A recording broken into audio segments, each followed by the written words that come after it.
Welcome to Turning Hard Times into Good Times. I'm your host, Jay Taylor, and I'm really happy to tell you that I have a person named Bret. This is Bret Oliver, and you might have heard of Michael Oliver. I think I might have promoted today's show that with Michael. Michael is also here. Michael is the father of Bret, and really here to introduce Bret to you, who is, I guess, a chip off the old block. Perhaps we'll find out. I know that he's been studying under his father for some time, and of course, Michael is so well known to our viewers over the years. He's been one of the most popular guests that we've had. Really happy to have Bret with me today. Bret, thank you so much for joining me, and Michael as well. Thanks to both of you for coming on. Feedback. Thank you, Jay. Bret, just give us a little bit of your background. Your father's told me a little bit about you over the years, but maybe you could just give our viewers a little sense of your background and what you've been doing in your young life. Yeah, absolutely. Nothing terribly remarkable, I suppose. I started in in the financial world just learning from my dad. That would have been back in college, so 2009, 2010, sort of at the in the great financial crisis. And I would just do a little bit of work for him and his clients, sort of like interning, so to speak. Mm-hmm. And mainly, analytical, right? Like that's what we do. We're technical analysis. And after college, though, I got into the brokerage side, and so I did some stuff with alternatives in at a firm in St. Louis, and that was mainly like oil and gas related, master limited partnerships, REITs, things like that. So that was an interesting experience. Definitely learned a lot about an atypical part of brokerage, and then just became a regular boring stockbroker at Wells Fargo Advisors. That was for a few years, and near the end of that, I had an option to like I had been promoted up a few times, and I had an option to either move on from what I was doing there is mainly option trading and fixed income trading Mm-hmm. for Wells Fargo clients. Mm-hmm. I wasn't like on the bond desk or anything like that. It was just placing trades for clients, that kind of thing, just Mm-hmm. very basic brokerage. I could either go to an advisor in the field or I could move up to like their sales side, become like the 1980s stereotypical kind of broker. But I just didn't want to do it. It just, there was nothing exciting about that world anymore. It had changed so much from what the image I had in my mind of what brokerage was like. And even then, it was just being so computerized and automated, and jobs being replaced by robo brokers and things like that. Mm-hmm. So I just wanted to get into analysis because even when I was there, just between calls, I would just be making my own charts, things, reprogramming the spreadsheets that my dad had. And like this, I just need, I need to move on, and I need to get into analysis because that was just what I was passionate about. Mm-hmm. And and we were working on the business at that time and just expanding it out from what it used to be. So it's like, you know what? I'm gonna quit. I'm gonna go work for my dad. Yeah. That was 2016, and so I've been with him since for almost a decade now. Wonderful. Well, you do Yeah. sound like a bit of a chip off the old block, no doubt about it. You're passionate about what you're doing. I've always said it's wonderful if you can earn a living at something you're passionate about and you like to Mhm. do. I'm very privileged. I'm in that camp, and I think your father as well, obviously. Now your dad, of course, has developed his own, his own tools, right, over Mhm. time, and has various proprietary tools. And I guess you're sort of learning along with him. Probably, maybe along the way, you'll have some of your own revisions and thoughts, I suppose. But Mhm. you're really pretty much following your dad's the same tools that he uses, pretty much. Would you say? Yeah, absolutely. I've, he taught me, and I've just sort of learned it myself. And the one thing I would say that's missing is just the many years of experience that, Hmm. obviously my dad's been doing it for 30.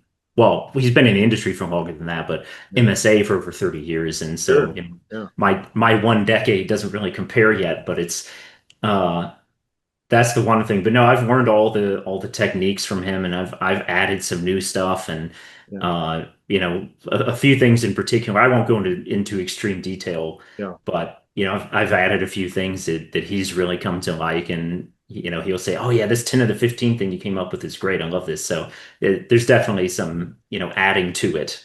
Hmm. Definitely, yeah. Yeah, well, Michael, I think yeah, I look back in my life and I have a few more trips around the sun than you, I think. But I remember there was a time when my son Scott, I thought it would be wonderful if he followed my footsteps, if he decided to join me and work with me. But he had other ideas, and I think every person has to go along. They have to do what they feel they need to do. So, but what are your thoughts? You must be pretty proud to have Bret working with you. Oh, absolutely. He has come up with some unique tools within and changed some of our spreadsheets and created a few that are Hmm. quite unique additions to what I'd already done. Yeah. And I'm very impressed by them. In fact, I personally will use them in my own trading. But he's a full master of all the tools and added a few of his own. And sometimes we have slight disagreements about what this is or that. And Brett's Hmm. sometimes will look a little more short term than I will and in fact identify certain things that are of short-term consequence. Hmm. But at MSA, of course, as you know, we try to focus on for our subscribers and our institutional clients on a long-term vista. I don't mean 10 years out, but the next year, for example, Right. next few years. And we view some of the short-term things as just that. Any given trend is going to throw sand in your face here and there, but it's contrary to the major trend, and you have to keep that in mind and have a means of determining what is the major trend and is the major trend still intact, et cetera, et Yeah. cetera. So anyway, we were very happy and we're expanding quite a bit, by the way. Wonderful. Well, Yeah, and yeah, yeah. rightfully so. I'm proud to say, Michael, I think you were one of the first. I was one of the first people to, after you left the corporate world, maybe one of the first people to start advertising No, you. I think you were. I And think I'm you so absolutely pleased were. because I know there's some pretty significant investors that are now Michael Oliver fans, and I'm sure in time they'll become Brett Oliver fans as well. Okay, Brett, well, let's start out with the equity markets. I mean, that's what everybody seems to watch most. I Mm. happen to think the bond markets are far more important, the treasury markets, but Mm. nonetheless, where do you see things going? I mean, we're seeing the Magnificent Seven aren't as magnificent as they were, but what are your thoughts about the equity markets, short term, longer term? What are your thoughts? Yeah, I mean, I would agree with you. I think the bond markets are probably more important to watch right now. But as far as stocks, I mean, just like a quick little recap of the short term, we had in our weekend report, I think March 9th was the date. That was when we said, okay, now the Nasdaq as well has broken our quarterly momentum structures, and you can if you look at the price chart, then that was when it really started to cave. Hmm. The S&P had already broken a few things in February, but we always like to make sure both of the big indices have done their thing before saying it's oh, it's broken out or broken down. Hmm. And then on April 8th was our bounce report. We said, all right, that's it. Momentum and price have both reached a obvious bounce point here. They've hit our downside targets, and sure enough, that was pretty much the low that day. The one thing that's been a little bit surprising is the rally has been indeed quite strong and went a little bit beyond some of our anticipated resistance levels. Hmm. But now it's definitely, it's starting to run out of steam here. A lot of days just retracing the same ground at this point for the past about week or two. And I think the bond market is starting to maybe matter here again Hmm. to stocks where it's caving. Yields are not dropping. They're staying high. They may even make new highs here. I think the 30-year maybe even just made a new, yields just made a new high. So yeah, short term, that's pretty much it. It's, I would argue you've had 6 months, at least even a year now of sort of sideways action. in a lot of the big tech stocks. So I know everyone cheered oh, hey, this rally's amazing. It's great. You're missing out on this. But really it is just retracing prior ground. Uh-huh. We're not yet making a new all-time high. Maybe it does, but the big picture, I tend to think that the stock market is that we're at the peak of a secular bull. We've had 15 years up, Hmm. and we're already, if you just look since 2022, it's no longer just straight up and to the Yeah. right. There's a Uh-huh. lot of now, the pace is slowed, a lot of retracing prior ground. So I'm feeling more confident now in that belief that now I think this is the top of a secular bull. So Yeah, yeah. and you mentioned you think that yields may be getting up to the point where it matters for the Mm, equity markets, and yeah. um, I have to ask you about the Japanese bond market. I believe you and your Mhm. dad probably pay some attention to that, but that's been Mhm. getting a lot of attention recently, and I believe it's something like $1.1 trillion worth of U.S. Mm, treasuries that Japan owns. Do right. you see that as a potential issue for the equities and for the markets in general? Yeah, I don't know about the effect on equities per se, but yeah, that's definitely an issue, and I know it's always sort of been a sort of Damocles that hangs over our bond market. That hey, the Japanese own. I'm not sure of the exact figure, but that does sound about right. They own 1 trillion or more of our debt. Obviously, China owns a lot too, and I think they're the biggest single sovereign holder of our debt, I think China, and that's then right now, yes. yeah, Uh-huh. then probably Japan and in Eurozone as well. But they obviously have their own issue of sharply rising yields, and their central bank doesn't seem to want to do anything about it, at least not yet. Hmm. I think that's where everything is likely going with our bond market. Their bond market is yield curve control of some sort. Hmm. And whether that means, quantitative easing, actually just outright buying the bond market Hmm. or some other, tool that they have, I think that's what's coming. And the Fed is again sort of behind the curve here. Uh, Probably if they take out the October low, that's speaking of bond prices now, Hmm. Hmm. I imagine that would start to wake them up a little bit. Speaking of like the 10-year T bond Yeah. or T note. So yeah, I think they're playing an interesting game here of not seeming to care about it, either because they want to stick it to Trump or because they don't really think it's a big deal.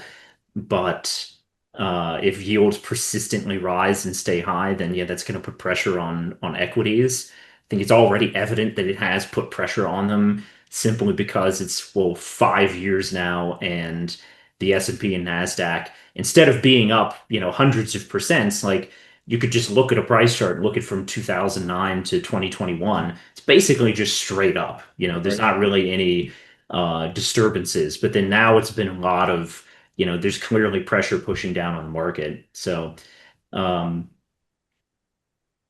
yeah, I don't know. I don't know what the Japanese are going to do about it, but Yeah. they're going to have to do something if it keeps getting out of control like this. Right. Well, just wonder Yeah, to what extent they might have to sell U.S. right. treasuries, and that adds to our own funding problem. I happen to Indeed. believe that interest rates are going up simply because of supply and demand aspects. And I mean, we have lived beyond our means for so many Mm, decades. We have borrowed from our kids' futures, and now the piper has to be paid at some point. hmm And where is the savings going to come from mm, for this $37 trillion deficit debt that we have, and it's growing rapidly? It seems no matter who's in office, who's the president, doesn't seem to make a lot of difference. But one thing I want to ask you, Bret, is hmm we're seeing a steepening of this yield curve now. I think I saw from the 5 to 30 year, we're looking at something like a 1% hmm steepening now. And of course, the propagandists, the optimists are saying, well, can't you see that Trump's economics are going to work? They're going to just, we're entering a golden age. mm, Golden age. I don't think they're thinking in terms of gold. They're thinking in terms of higher fiat money prices, probably for stocks, and let hmm the good times roll.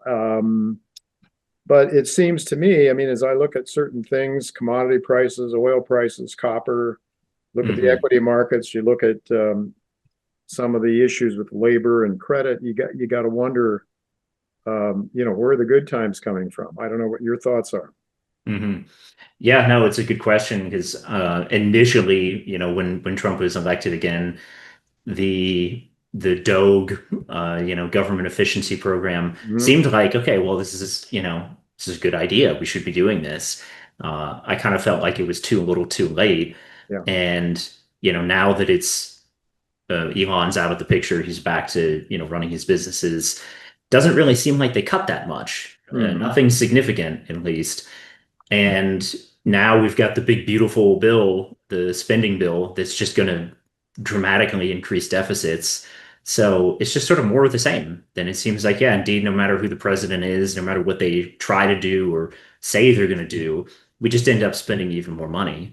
And that just means, more debt to pay off the previous debt. And we've got, interest expense on the debt is now bigger than I'm pretty sure this is correct, that the interest expenses now exceeded the Department of Defense. So we that's spent, correct. Yes. yeah. And likely to, I mean, and these with it's still Yeah. fairly modest interest rates. So Right, as rates right. rise, it becomes very, very problematic. You're a young guy, so I have to ask you about Bitcoin. I know you and your father track it, you Mm-hmm. watch it. What are your thoughts about Bitcoin? And is this something that you and your dad might differ on? Mm. Just asking. So thoughts in the sense of the utility of it, what it is, or just sort of the price of it, the technicals. Yeah. Yeah. Well, I mean, I guess technically, yeah, it's been a fantastic investment for people who've been in it. And I don't know how many people actually bought it originally in '09 or 2010. Hmm. It's hard to find figures on that, Yeah. and I'm sure someone could do a deep dive into Bitcoin wallets to see like who really bought this and has held it the entire time, because that's the only way that you could have made the hundreds of thousands of percents that it's made. And I know that that's what, Bitcoiners love to quote. It's like, well, it's beating the pants off of gold. It's like, yeah, that's not debatable. It definitely is. But how many people actually bought it then and held it and didn't just like buy a pizza with it Right. in 2011 and say, hey, this is cool, this is fun. Yeah. Um, that's what it seemed like originally.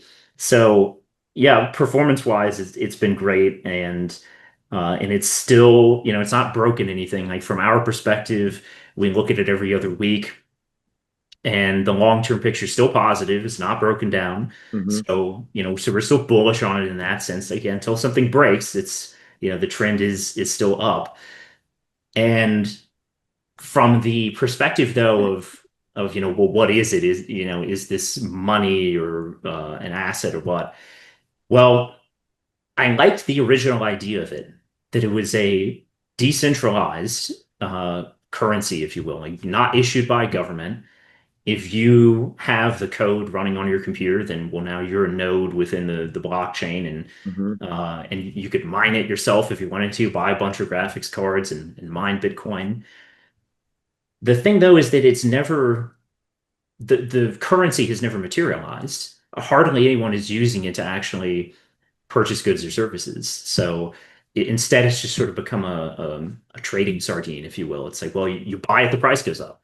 So the utility of it is that you buy it and the price goes up, which Hmm. is fine. I mean, that's totally fine, but it's failed to become this alternative currency that they said it would become. Hmm. And so that sort of makes me question it as, as is this really an asset per se? Because you can't use it to make anything necessarily, and no one's really using it to finance anything. Hmm. So I just sort of I question it from that perspective, but it's undeniable that the performance has been great, and so kudos to anyone who has bought it and held on to it for this long. Absolutely. Yeah. Well, I'm wondering about, I mean, it's still an area that I'm just feel very inadequately Mm, informed about. Stable coins and other things that we're hearing mm, the Trump administration, especially under David Sachs, talking about mm, stable coins. And I think the stable coins are now like the fourth largest buyer of U.S. Treasuries, or owners of U.S. Treasuries. And they go actually attract people from countries, third world countries, where their currencies are even a lot worse than the U.S. dollar. And they buy stable coins, which invest in treasuries. And so they protect their wealth to a degree, at least in that way. And I think there's some plans afoot to try to tap into stable coins as a means of helping to finance the U.S. Treasury market. But we'll see how that works out. And to what extent digital money will become the future. I last week interviewed James Turk, who is the founder of Gold Money. James is an Austrian school proponent, advocate, and he actually owned the patents to make gold a digital payment system. And the technology is there. If the governments would give up their ability to use and to steal and rob from people using fiat money, I mean, I guess that would be asking human beings to be saints, perhaps, and not likely to happen. But anyway, that's just you're a young fellow, and I know younger people have a proclivity towards the cryptos. So thank you for your views on that. Well, let's talk a little bit about commodities. I know your father has been pretty bullish on commodities. They generally haven't done real well. I mean, we're seeing, of course, gold break out to new highs. Silver hasn't really woken up yet, it seems to me. But maybe we start out, I mean, in terms of, as I mentioned a little bit ago, the steepening of the yield curve, you would think, if we had a strong economy, we might start to see some of those prices go up. Or if we have an inflationary economy, they might go up without the economy doing well, as I remember, and your father does too, the 1970s. That was certainly the case, where we had commodities rising, but but we were really in a recession. But what are your thoughts about commodities in general? And then are there some that you think look better than others right now? Yeah, definitely. So commodities, I would say, you bring up the 1970s, and I know it's, I guess, kind of a tired comparison at this point. But I think there is a lot of truth to that, since it does seem like we have a rising yield situation that the Fed is not really willing to do anything about. Like they seem to be good. They've done their rate cuts. They're good, right? Maybe they do some more at some point, but it seems like yields are going to keep rising. And of course, many people will say, like, oh, well, isn't that bad for gold? Then it's like, well, no, from 1970 to 80, yields went up for the most part, and quite high, and so did gold. And so did other commodities, especially oil. So no, I don't think that's a problem. I think you can have both of those things at the same time, and we could also have an equity secular bear. And so I do think that we're at that point where you need to be looking at commodities that are, beaten down, and yeah, sure, maybe they're boring, maybe they haven't gone anywhere in years, or even in some cases like platinum, or mainly platinum, haven't gone anywhere in a decade, right? That boringness, it never lasts forever. Like, markets don't just stay flat forever or go up or down forever. Eventually something will break, and so there's certain commodities like that, like platinum group metals, that they look like, well, they're beaten down. They're very likely to low here. Palladium is sitting on top of, decade old or even older pivotal highs. Momentum is definitely bottomed out. It's just a matter of when does it turn up again. Platinum, same thing. It's just been trading either side of about 900 to 1,000 for about 10 years now.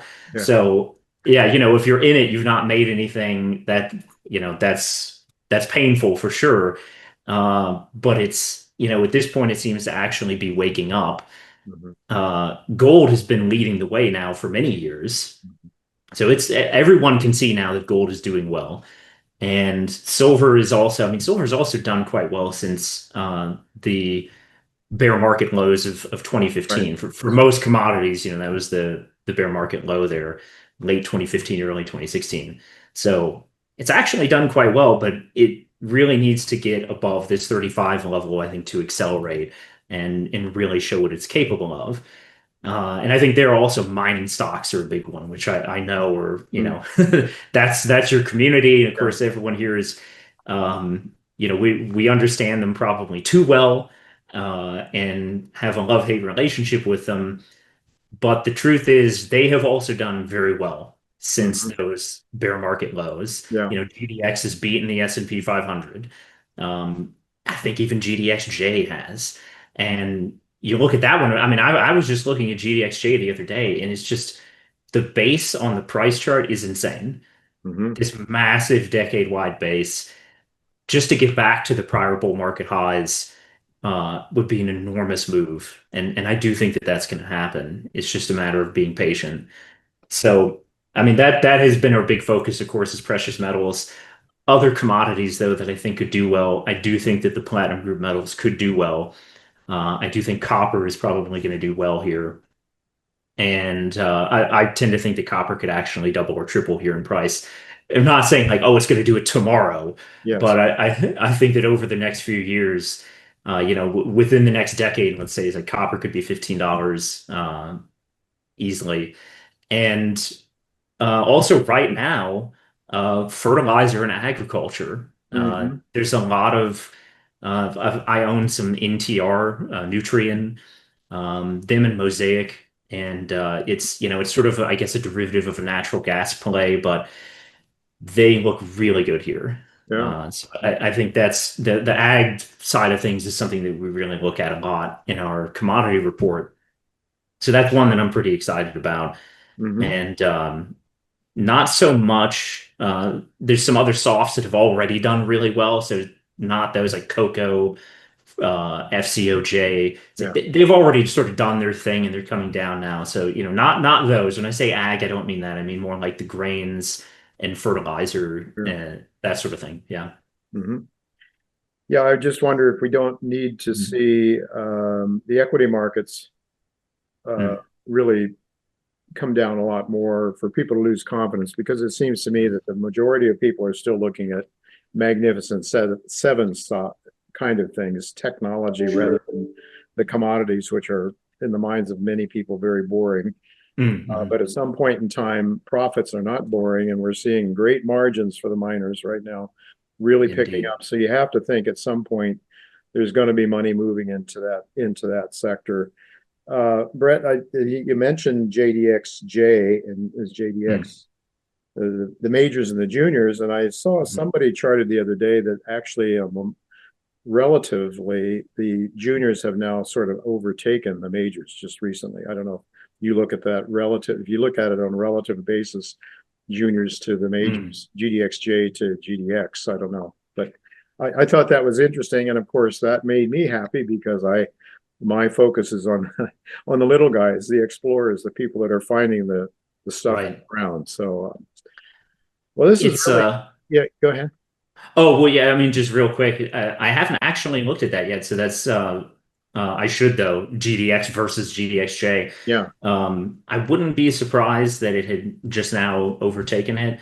And there are finally inflows, actual capital inflows into those ETFs. Hmm. Whereas this whole time they've been going up, this money's just been leaving. It's bizarre.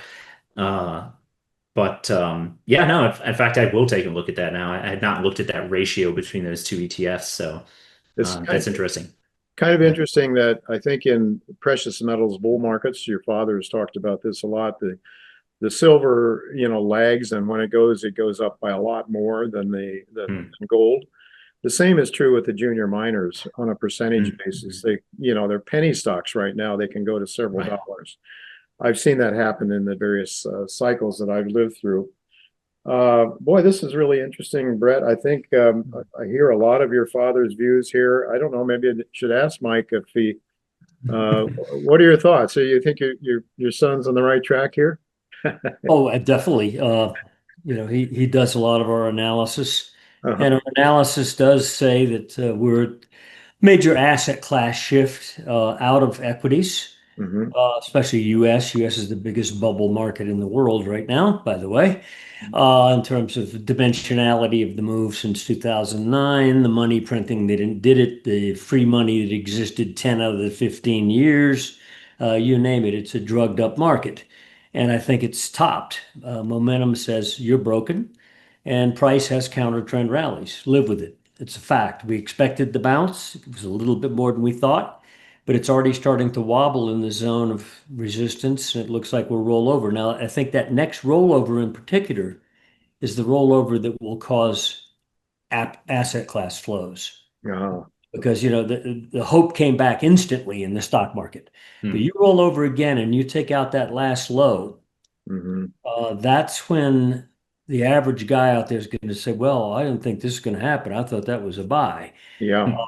And at that point, major asset managers, some of whom have already started this process, Hmm. will say, well, what's the alternative? And the alternative almost always has been gold and T-bonds to buy them during stock bear markets. Hmm. 2000, 2002, 2007, 2009. If you own stock, gold or T-bonds, you did well. Hmm. That ain't working this time. Yeah. Only gold has gone up. Hmm. And if you continue to smush the bond market, which it should, we know the fundamentals have been sick for decades, and finally something does have to happen. Reality Yeah. finally catches up to hope. Uh, that's when you're left with one alternative, monetary metals. Yeah. And I think silver's on the cusp of doing, Bret mentioned get up to 35. It happens, it's not just getting back to that old high that we've twice seen, 35 last October, 35 in March. Hmm. You push the upper 33s today. Uh, you get back to there, it's going to wake some people up. But momentum in particular, are momentum structures that we watch as opposed to just the simple price chart. Right. So you could explode if you go back up there again. Hmm. And I frankly think we're going back up there again.